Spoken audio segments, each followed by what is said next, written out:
नमस्कार, मेरा नाम है हर्षवर्धन सिंह। आप देख रहे हैं MS टीवी। एक लंबी रिवायत है MS टीवी में कि कलाकार वो जो कला से नहीं जाने जाते, बल्कि कला का परिचय उनके द्वारा किए गए कामों से कई बार होता है। ये थोड़ा सा फ़लसफ़ी सी बात है, मगर सच्चाई है। और वो सच्चाई इस तरह से है कि जब आप उनका काम देखेंगे, तब शायद आपको ये जो मैं बातें कह रहा हूँ, ये सार्थक लगेंगी।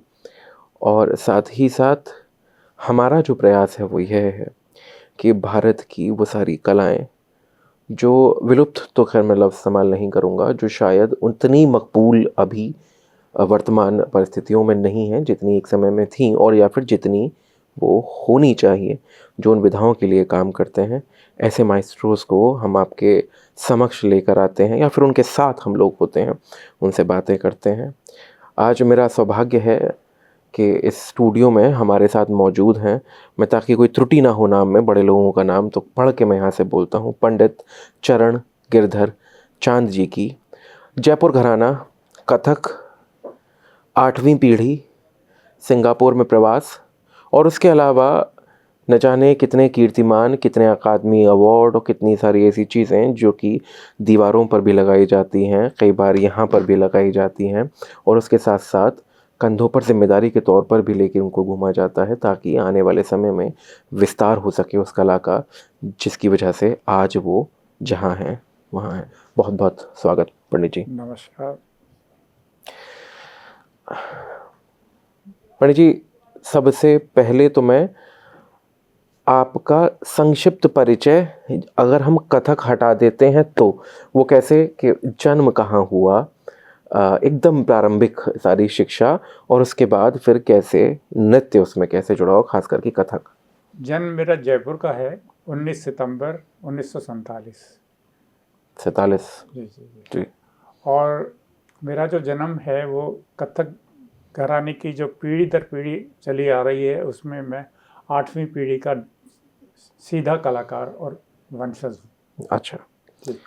और मेरी जो शिक्षा हुई है, मैं अगर कहूँगा तो बड़ा अतिशयोक्ति लगेगा कि शायद मैं पेट में होऊंगा तब से ही मेरे पिताजी मेरी माँ को जो कुछ सुनाते रहते थे, कुछ चीज़ें वो आई होंगी या क्या होगा। 12 साल की उम्र में मेरा सारा जो शिक्षण प्रशिक्षण था पूरा हो गया था, और 9-10 साल के अंदर तो मेरा वो परफॉर्मेंस हुआ था बड़ौदा के अंदर जी। 1957 में, कि वो मेरा यादगार बना है। वो मेरे बायोडाटा के अंदर बाकायदा उसका जिक्र आता है। तो वो सब गुरुजनों की कृपा थी। और क्योंकि शुरू से ही फिर सीखने को पिताजी से मिला, और बचपन में जो हमारा वातावरण था, हमारे हाथ में कभी भी बंदूक मोटर ऐसे खिलौने नहीं आए, तबला बाजा ये सब पड़े रहते थे। तो पिताजी जैसे ही घर से बाहर निकलते थे तो वो हमारे लिए खिलौना होता था। तो ऐसे कभी तबले पे हाथ, कभी बाजे पे हाथ। तो वो करते करते आज बाजा भी बजाते हैं, गाते भी हैं, तबला भी बजाते हैं। और हमारे यहाँ कहते हैं कि कलाकार को पंचमुखी कलाकार होना चाहिए, पंचमुखी, तब वो एक गुणी कलाकार बनता है। पंचमुखी में थोड़ा 5 कलाओं में दक्ष होना चाहिए उसको। अच्छा। जैसे मैं नृत्य में हूँ, गायन वादन नृत्य तबला पखावज और पढ़ंत वगैरह, ये सारे कुछ मैं कर सकता हूँ। कंपोज करता हूँ, म्यूजिक कंपोज करता हूँ। अच्छा। पहले हम लोग म्यूजिक डायरेक्टर को लिया करते थे, जो म्यूजिक बनाए हमारे लिए, जब प्रोग्राम करते थे जी। लेकिन फिर उनको टाइम देने में वो दिक्कत कर रहे हैं। हम कम समय के लिए आते थे, तो फिर खुद ही बनाना शुरू कर दिया। यहाँ तक कि लिरिक्स भी खुद बना लेते हैं। अच्छा। ऐसे मैंने 12 नृत्य नाटिकाएं, सिंगापुर में तो मैं अभी 28-29 साल से हूँ, लेकिन उसके पहले भारतीय सांस्कृतिक संबंध परिषद ICCR की तरफ से मैं जी सबसे पहले 1980 में गयाना गया। अच्छा। जहाँ 3 साल के लिए मेरे को भेजा गया था, लेकिन 5 साल तक मेरे को रोका। उन्होंने मेरा इतना काम पसंद आया, जहाँ मैंने भारत दर्शन करके बड़ा शो किया, जिसमें 4 नृत्य नाटिकाएं उसमें छोटी छोटी करी थी। और इसी तरीके से फिर बहुत सारे शो वहाँ पर किए। वापस आया, भारत सरकार ने मेरे को as eminent artist Khelgaon complex में मकान रहने के लिए फिर मॉरिशस में नया सेंटर बनाना चाहते थे। अच्छा। तो मेरे को ये दायित्व दिया कि आप बाहर होकर आए हैं और आपको बड़ा एक्सपीरियंस है वहाँ पर, और नया सेंटर खोल रहे हैं, तो आप जाके वहाँ पर शुरुआत करें। तो वहाँ जाकर भी मैंने उस सेंटर को Indira Gandhi centre for Indian culture के नाम से वो शुरू हुआ था। और उसका सारा जो शुरू का काम तो हम लोगों ने किया, और मैं वहाँ भी 4.5 साल रहकर आया। बहुत खूबसूरत। मैं थोड़ा सा वो पहली जो परफॉर्मेंस थी उसके बारे में जानना चाहता था, जो 1957 की आप बता रहे थे, 10 साल की उम्र में। उसमें ऐसा क्या खास था, क्या था जो कि आज भी वो यादगार है? उस उम्र के अंदर मैं आज मेरी जो उम्र हो गई है, मैं कभी कभी नाम भूल जाता हूँ इंसान का। अच्छा। लेकिन वो जो पुरानी पुरानी रचनाएं हैं वो अभी भी याद हैं, और वो मेरे को 12 साल 11 साल की उम्र में सारी याद हो गई थी। अच्छा। और याद ही नहीं हुई थी, याद तो हुई। पिताजी ने उसमें नृत्य करना भी सिखाया कि ऐसे तुमको इसको कैसे डांस करना है, कैसा इसकी नृत्य अभिव्यक्ति होगी। अच्छा। तो वो सिखाया। तो बड़ौदा में 7 दिन की कॉन्फ्रेंस थी। म्यूजिक कॉलेज बड़ौदा बहुत पॉपुलर है, जी जी जी बहुत जी, बड़ा बड़ौदा जी, बिल्कुल। कॉन्फ्रेंस था। तो मेरे पिताजी का परफॉर्मेंस था, तो मेरे को साथ ले जाते थे, मेरा भी परफॉर्मेंस कराते थे। अच्छा। तो मेरा प्रोग्राम का जो समय आया रात के 10 बजे के आसपास आया। तो मैं तो कुछ नींद में था, पिताजी ने थोड़ा सा पानी वानी डाल के मुँह धोया, हल्का पाउडर लगाया, तिलक लगाया, और सामने। तो जब मैं खड़ा हुआ तो पब्लिक पहले तो हंसी काफ़ी। इस बात पे हंसी कि इतने बड़े बड़े धुरंधर कलाकार यहाँ कर चुके हैं परफॉर्मेंस, अभी क्या बच्चे को ला के खड़ा कर दिया आपने। मेरे को तो मालूम, मैं तो पहले जैसे ही थोड़ा सा लेकिन मेरे पिताजी तो ऐसे विद्वान थे कि उन्होंने जब तबले की उठान बजाई तो उससे ये हो गया कि पहले जो कुछ हुआ पब्लिक भूल गई, और उसके बाद मेरा कम से कम 1.5 घंटे तक डांस हुआ है। और वो दूसरे दिन बड़ौदा के सारे अखबारों में आधा पेज मेरे पे भरा हुआ था।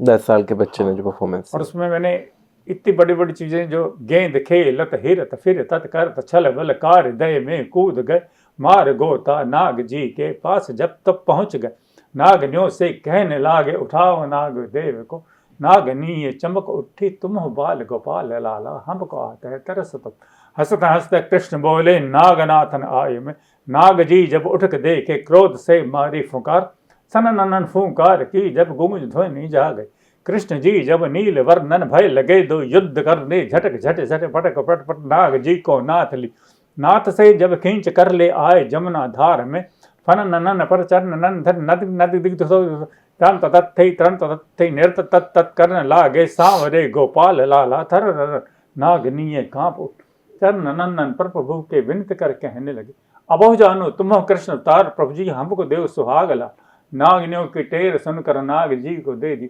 भूमि ब्रज में धूम मच गई, कृष्ण जय जयकार मच गई, नंद बाबा मगन भय जब माय शोधा करता, मोतियन के थाल भर भर देत नारायण को, गुण प्रभु के गाय गाय के नाच नाच मगन भय भय मगन भय भय मगन भय भय, नारायण जब मगन भय भय मगन भय, नारायण जब मगन भय भय मगन भय भय मगन भय भय नारायण जब। तो ये इतनी बड़ी बड़ी कविता आज याद है जी, नाम भूल जाता हूँ किसी का भी। तो ये जो बचपन के अंदर जो साधना करी है, ऐसे गोवर्धन लीला में अभी सुनाऊंगा तो बहुत सारा इसी में हमारा समय निकल जाएगा, नहीं तो काली धमन, गौरिया धमन, माखन चोरी, पता नहीं कितनी रचनाएं, सैकड़ों रचनाएं उन्होंने बनाई है, थोड़े टुकड़े कविता सब मिला के। मुझे लगता है जो अभी आपने कहा नाम भूल जाने वाली चीज़ मेरी समझ में अल्प हो सकती है, वो इसलिए कि एक उम्र के बाद या फिर एक समझ के बाद आप लोगों का व्यक्तित्व याद रखते हैं, नाम थोड़ा अगर भूल भी जाते हैं तो कोई दिक्कत नहीं होती, क्योंकि हम लोगों को याद रखते हैं वो किस तरीके का शख्स था उससे। पंडित जी, मैं थोड़ा सा ना ये समझना चाहूँगा, क्योंकि शुरुआत में जब मैंने भी आपका परिचय दिया तो जयपुर घराने की बात की, उसकी 8वीं पीढ़ी, डायरेक्ट डिसेंडेंट। ये जो घराने होते हैं ये क्या है? क्योंकि मेरी समझ में अभी ऑफ द कैमरा भी जो बात हो रही थी कि उत्तर प्रदेश का सबसे पहले नाम आता है जब हम कथक की बात करते हैं, ठुमरी की बात करते हैं, चैती की, ये तो खैर इल्फोक हो गया। हाँ, बिल्कुल आप ठीक, बिल्कुल। तो मैं ये समझना चाहता हूँ कि क्या कथक बाय ओरिजिन यूपी से है? और जैसा कि आपने उससे पहले एक्सप्लेन भी किया, मैं चाहूँगा वो एक्सप्लेन करें, उसके बाद ये जयपुर घराना या फिर लखनऊ घराना, बनारस घराना, रामपुर घराना, अलग क्या है ये थोड़ा सा मुझे बताएं। ये परिवारों की तपस्या है एक तरीके से। अच्छा। जिन्होंने वंश दर वंश उसी चीज़ को आगे बढ़ाते रहे, आगे गुण देते रहे, और बढ़ता भी रहा जी। आगे से आगे जो जिस पीढ़ी को दिया उसने भी थोड़ा कुछ कंट्रीब्यूशन किया, इस तरीके से बढ़ते बढ़ते। लेकिन ये जो घराने हैं, ये इनका जो उद्गम है वो राजस्थान से हुआ है। अच्छा। जैसे जैतारण एक गांव है जोधपुर के पास। क्या नाम बताया? जैतारण। जैतारण। अच्छा। वहाँ लखनऊ घराने के विद्वान लोग हुआ करते थे। अच्छा। और ऐसे ही गोपालपुरा गांव है सुजानगढ़ चूरू डिस्ट्रिक्ट के आसपास, गोपालपुरा, वहां से जयपुर घराने के लोग निकले। बनारस के भी, जो बनारस कहते हैं, बनारस के वैसे 2 पीढ़ियां मानी जाती हैं, एक है जानकी प्रसाद घराना, एक दूसरा घराना है।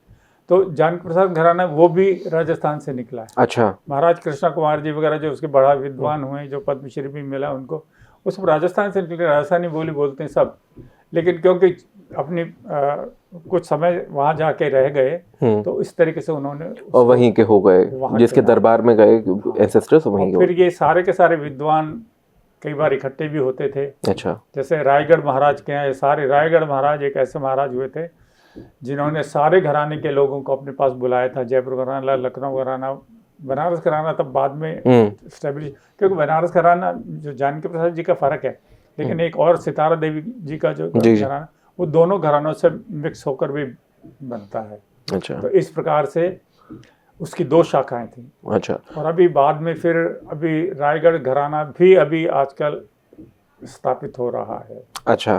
तो इसमें हमारे टाइम में ऐसा मानते थे कि कम से कम 7 पीढ़ी तक अगर किसी एक परिवार ने उसी कला को आगे से आगे बढ़ाया, प्रचार प्रसार शिक्षा प्रसार करते हुए, तो फिर वो घराना कहलाते। अच्छा, फिर घराना। तो इस तरीके से फिर क्या पंडित जी, इसमें जो अदायगी होती है, प्रस्तुति होती है, उसके अंतर के आधार पर भी घराने बनते हैं? उसमें डेफिनेटली उसके अंदर ज़रूर उनमें फ़र्क हुआ। क्या हुआ कि जब लखनऊ के लोग हंडिया गांव गए थे, इलाहाबाद के पास हंडिया गांव है। अच्छा। वहाँ पहले ये बसे थे, फिर वहाँ से जाके लखनऊ आए थे। लखनऊ आने के बाद ये जो वहाँ के नवाब और बादशाह जो भी वहाँ के होते थे, उनके यहाँ जब आए तो उनके नृत्य में क्या हुआ कि जैसे हमारा जयपुर घराने के अंदर का नृत्य है तो वो गणेश वंदना, सरस्वती वंदना या कोई भी श्लोक वगैरह इनसे या नमस्कार करके, गुरु नमस्कार करके शुरू होता था जी। वो लोग भी वो करते थे, लेकिन उनको फिर वहाँ पर उनको ये कहा कि आप पहले सलाम करिए।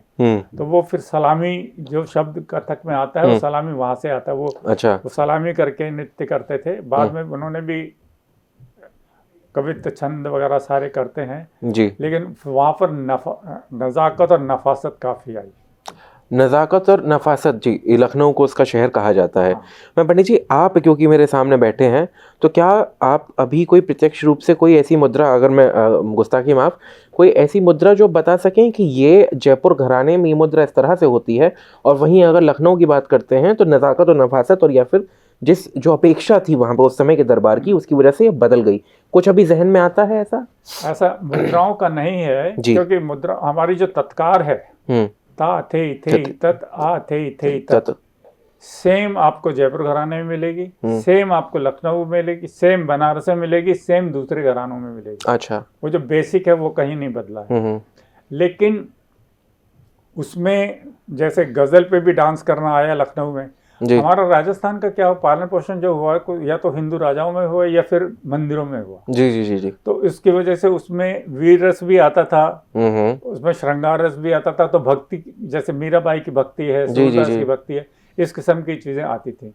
और ऐसे ही लखनऊ के अंदर जो गजल है, रुबाइयाँ हैं, ये भी उसमें आती थी। बिल्कुल बिल्कुल। और बनारस के अंदर दोनों का थोड़ा मिक्स हो गया जाता था जी, इस प्रकार का होता था। लेकिन एक समय ऐसा हुआ कि दिल्ली में कथक केंद्र पहले भारतीय कला केंद्र के नाम से था जी, लेकिन बाद में वो संगीत नाटक अकेडमी के अंडर में आने के बाद कथक केंद्र भी बन गया। तो वो जब शुरू हुआ तो उसमें क्या हुआ कि दोनों घराने के कलाकारों को ला के रखा गया, पहले जयपुर घराना, बनारस घराना, पैरेलल एक साथ। ठीक है। उसमें क्या हुआ कि वो एक दूसरे की जो खूबी थी, उनकी खूबी इन्होंने बिना कहे अपनानी शुरू कर दी, इन्होंने इनकी। तो ऐसे आज का जो कथक नृत्य है वो परिपक्व कथक नृत्य आता है, जिसमें आपको खूबसूरती, नजाकत, वीर रस, ये श्रृंगार, ये सारा सबका सामंजस्य सब एक साथ आपको देखने को मिलेगी। लेकिन 50-60 साल पहले नहीं था ऐसा।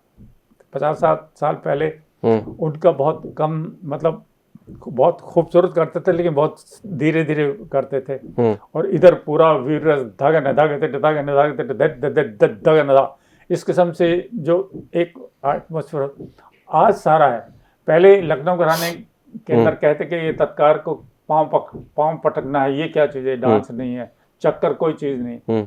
लेकिन आज अगर आप देखो कोई लखनऊ घराने वाले सबसे ज्यादा चक्कर करते हैं और पाँव का काम भी करते हैं। तो वो क्या हुआ कि एक दूसरे की खूबी ले ली, और जयपुर घराने वाले भी इतना खूबसूरत ढंग से नजाकत नफासत दिखा देते हैं कि वो भी चमत्कार कर देते हैं। तो एक तो अच्छी बात ये हुई कि एक जो परिपक्व कथक बनना चाहिए था वो बन के सामने आया। तो ये एक बहुत, ये सब के अमेलगमेशन है। बहुत अच्छा। पंडित जी, अब थोड़ा सा सिंगापुर चलते हैं। जैसा आपने बताया, गोहाना आपका जाना हुआ 3 साल के लिए, फिर उसके बाद 5 साल का रहा। सिंगापुर पहली बार कब गए, क्यों गए, और वहाँ पिछले 27-28 साल आप अभी बता रहे थे शायद जी। तो इतना लंबा समय वहाँ क्यों, मतलब कैसे ये सारी चीज़ें शुरू हुई? देखिए, जब मैं मॉरिशस से वापस आया तो मेरे को दिल्ली कथक केंद्र से एक फ़ोन आया। अच्छा, ये साल कौन सा था? ये था 1984-85 का, 85 एग्जैक्टली 85। तो मैं बनारस में प्रोग्राम करके आया था, तो मेरे को दिल्ली कथक केंद्र से फ़ोन आया कि सिंगापुर फाइन आर्ट सोसाइटी में जो अभी कथक सिखा रहे हैं वो वहाँ से जा रही हैं, उनकी शादी होने वाली, कोई लेडीज़ कलाकार थी, तो अगर हो सके तो आप वहाँ जाकर सिखाइए, वहाँ से बहुत आग्रह आ रहा है, और आपको क्योंकि विदेशों में सिखाने का आपको अनुभव है। वहाँ हफ्ते में 1 दिन क्लास होती है, मतलब ऐसा नहीं क्लास तो रोज़ होती है, लेकिन एक डिफरेंट बैच आएगा। उनके पास इतना टाइम नहीं, जैसे दिल्ली में या तो वो हफ्ते में 3 दिन सीखेंगे या पूरे 7 दिन सीखेंगे, जैसा उनको बनना होगा जी। तो आपको वहाँ कैसे आपने सिखाया, उनको थ्योरी कैसे पढ़ाई, आपने नृत्य कैसे समझाया, ये आपको अनुभव है। तो अगर आप, तो फिर इस तरीके से मैं सिंगापुर फाइन आर्ट सोसाइटी में गया। फाइन आर्ट सोसाइटी में तो मैं करीब 1 साल रहा, जिसमें मैंने एक बहुत बड़ा प्रोग्राम किया था घुंघरू नाम से। घुंघरू? हाँ। अच्छा। तो वो वहाँ का पहला संपूर्ण कथक डांस का शो था जो 2.5-3 घंटे का था। इसके पहले कथक के आइटम होते थे उनकी सोसाइटी में। अच्छा। जैसे भरतनाट्यम, साउथ इंडियन बहुत है वहाँ पर। अच्छा। तो मैक्सिमम साउथ इंडियन चीज़ें होती थी। डांस में भरतनाट्यम बहुत होते थे, आइटम होते थे। कथक का एक आइटम देते थे ये दिखाने के लिए कि कथक। तो मेरे जाने के बाद फिर उनको जब जानकारी मिली कि मैं कितने बड़े बड़े शो और नृत्य नाटिकाएँ बना कर आया हूँ, तो पूरा शो हमने घुंघरू के नाम से किया था, जो कि वहाँ पर पहला सबसे बड़ा शो हुआ था जी। और उसके बाद उस सोसाइटी में ये था कि आप फैमिली को नहीं ला सकते हैं। कारण मतलब फैमिली को आप 1 महीने के लिए ला सकते हैं। अच्छा। लेकिन आपको रहना, अच्छा, अकेले ही रहे। मेरी तो उम्र उस समय 45-50 के आसपास की थी, तो मैंने कहा मैं तो विदाउट फैमिली, तो मैंने 1 साल उनके यहाँ काम किया। उसी दौरान क्योंकि वो शो जिन्होंने देखा था, दूसरी सोसाइटी के लोग आके मेरे से मिले। अच्छा। और उन्होंने भी आग्रह किया कि अगर आप कभी यहाँ से जाना हो चाहो तो हमारे यहाँ आ सकते हो। तो उस तरीके से करके वहाँ नृत्यालय एस्थेटिक सोसाइटी है, पहले सिंगापुर फाइन आर्ट सोसाइटी में था।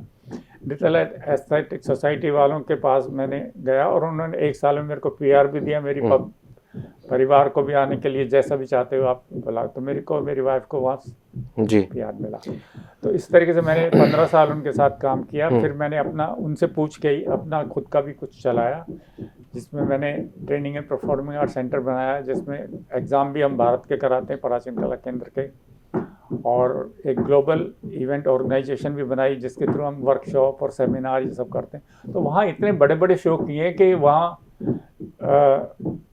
इसीलिए वहाँ रहना हो गया कि लोगों को बहुत पसंद आया, क्योंकि हमने खाली कथक को एक सीधा सोलो कथक या ऐसा ही नहीं किया, उसमें जुगलबंदी भी जोड़ दी, उसमें नृत्य नाटिकाएं कर दी, उसमें ढोला मारू नृत्य नाटिका बनाई पूरी। ये क्या है जी ढोला मारू? तो बहुत राजस्थान की पॉपुलर स्टोरी है।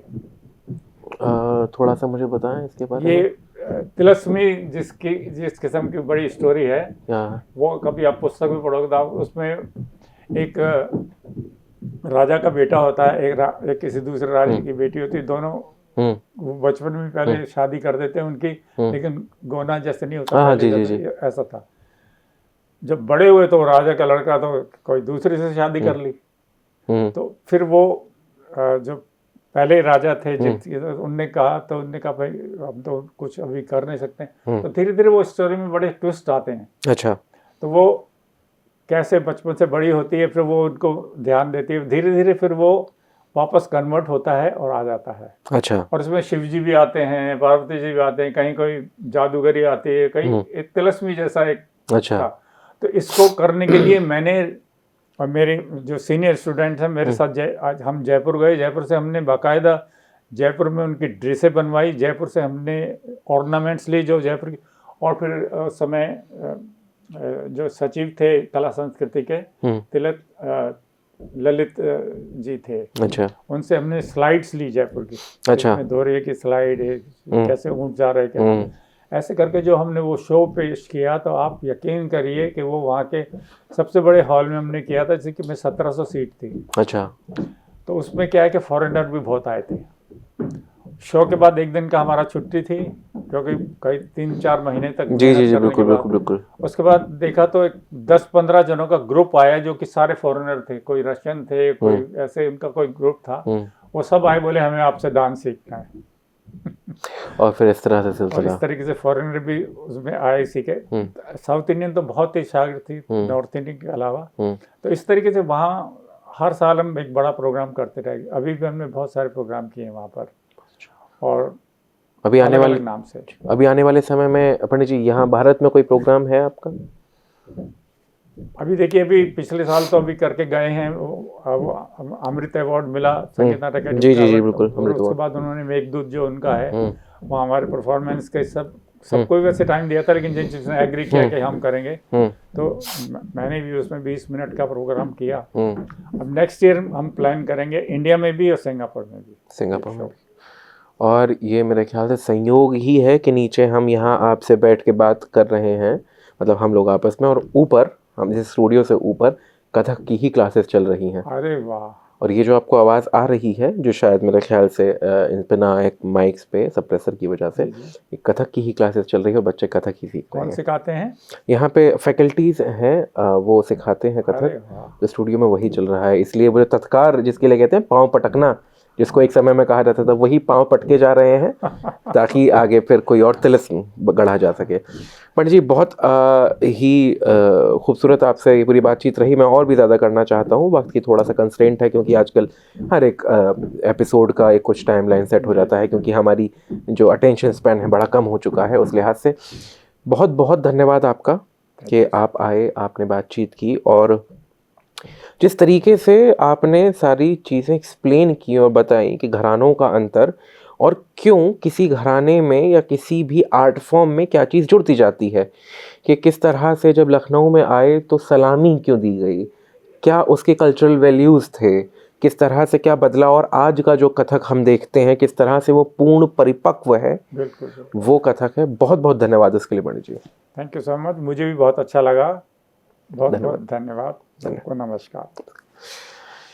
मैं नीचे कोशिश करूँगा कि पंडित जी के कुछ बेहद हसीन कुछ परफॉर्मेंसेस हैं जो कि यूट्यूब पर कहीं मिलते हैं, मैं उनके कुछ लिंक्स डाल दूं ताकि आप वो देखें और ये समझें कि जो सारी बातें हम कर रहे थे वो किस तरह से जब मंच पे घड़ी जाती हैं तो क्या तिलिस्म होता है, क्या जादू होता है। वो आप देखेंगे तो शायद मुझे लगता है कि उससे जुड़ पाएंगे और फिर आप आगे भी जाकर कहीं पैर पटकने की इस कला को सीख सकते हैं और एक अच्छे साधक बन सकते हैं। तब तक के लिए अपना ध्यान रखिए और देखते रहिए MSTV।